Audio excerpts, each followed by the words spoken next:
Good day, gentlemen, and welcome to our company. As you know, we are an esteemed publication company called Mantabs Publications who have already reviewed your article submission.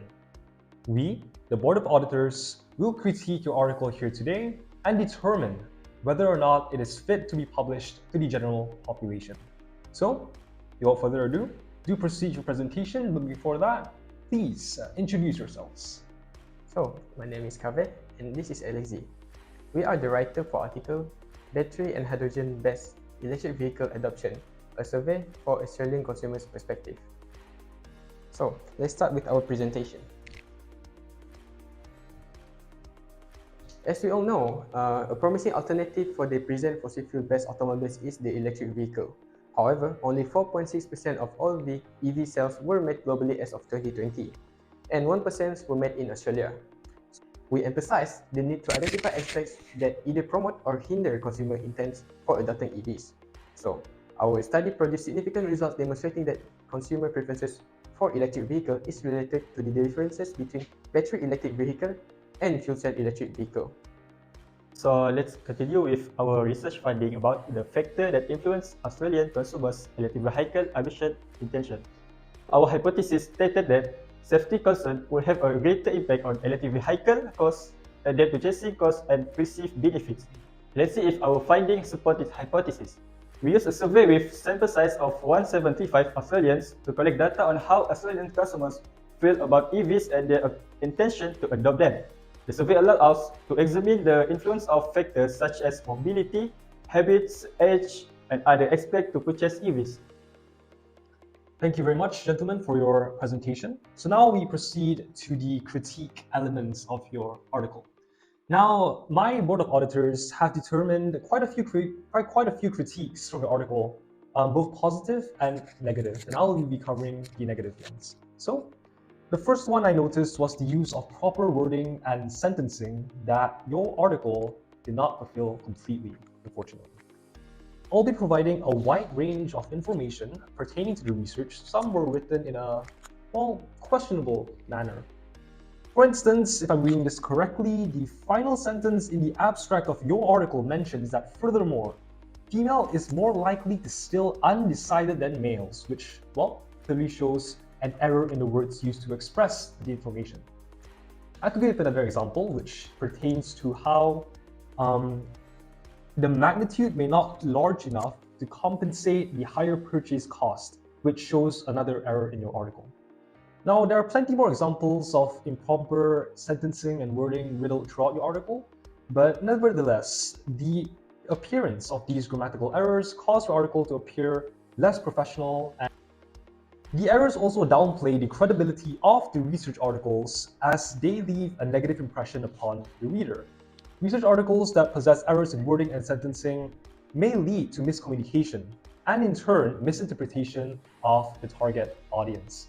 Now, fellow gentlemen, you should note that the readability of research papers is strengthened when good grammar and sentence structures are incorporated, which aids in effective communication between the target audience and you guys, the author. Basically, what I'm trying to tell you guys is that they are both mutually important, your research and the language you use to express your research.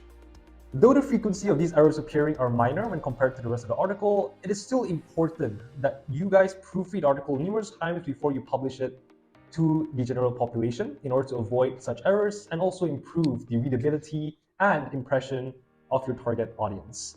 Overall, this research article is seemingly, not to sound too harsh, irrelevant, as its results are mostly inconclusive due to uncertainties in the data you collected.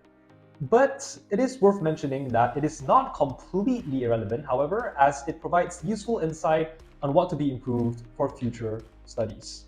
And that is all from me. Hello, auditor, would you like to proceed? Come in. Hi, sorry I'm late. I just finished my meeting. It's all right, you're on time. Okay, so my name is Izzat. I'm one of the board director for Mantap Publication. Okay, so today I will critique about your result and I will give you a positive critiques, which include it's a good thing that you guys highlight the safety concerns of people. From the survey, I've seen that 37% of the respondents expressed their concern about the risk of explosion from the from the electric vehicles due to it use a large lithium batteries. We all know from the recent news, like for example, the Samsung Galaxy Note 7 exploded due to the faulty battery from the manufacturer.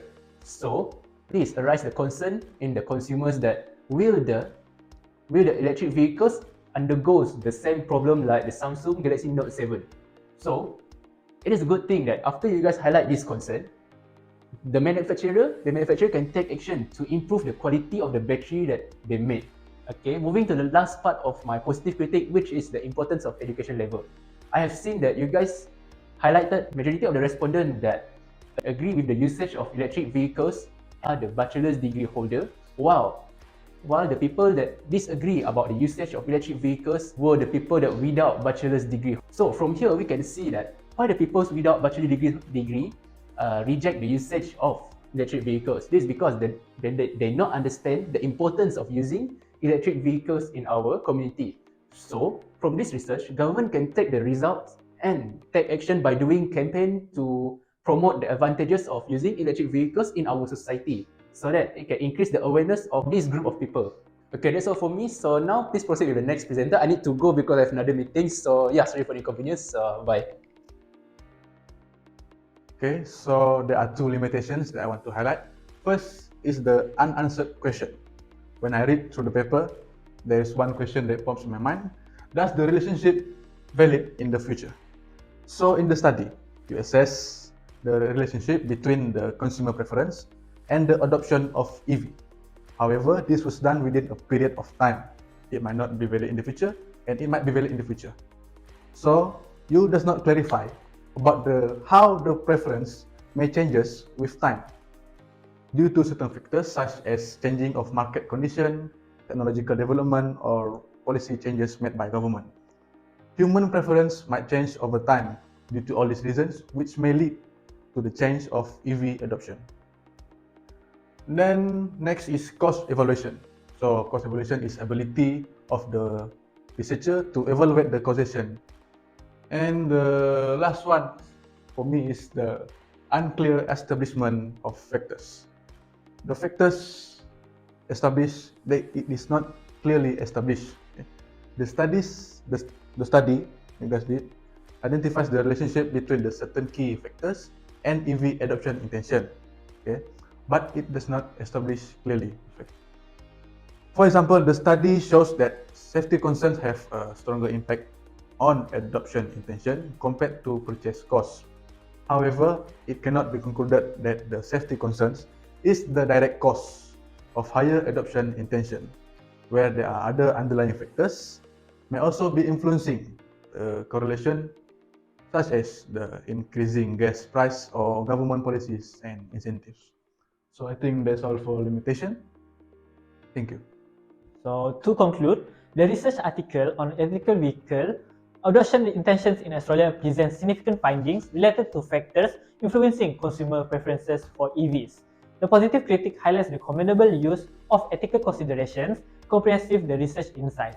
Additionally, promoting educational campaigns to increase awareness about EVs can contribute to fostering more sustainable transportation choices in Australia. Research methodology and the identification of key factors such as safety concerns and educational level affecting EV adoption. However, the negative critic raises concerns about language proficiency, questionnaire design, and limitation in sample size and generalizability. Hence, it is essential for the author to address these shortcomings by enhancing the language proficiency, refining questionnaire design, and expanding the sample size to ensure more representative results.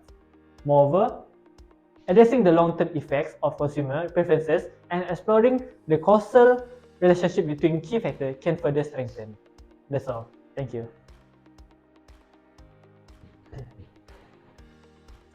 Well, Mr. Kaveh and Mr. Alexei, after much critiquing and discussion among my fellow auditors, congratulations, we have agreed to publish your research article.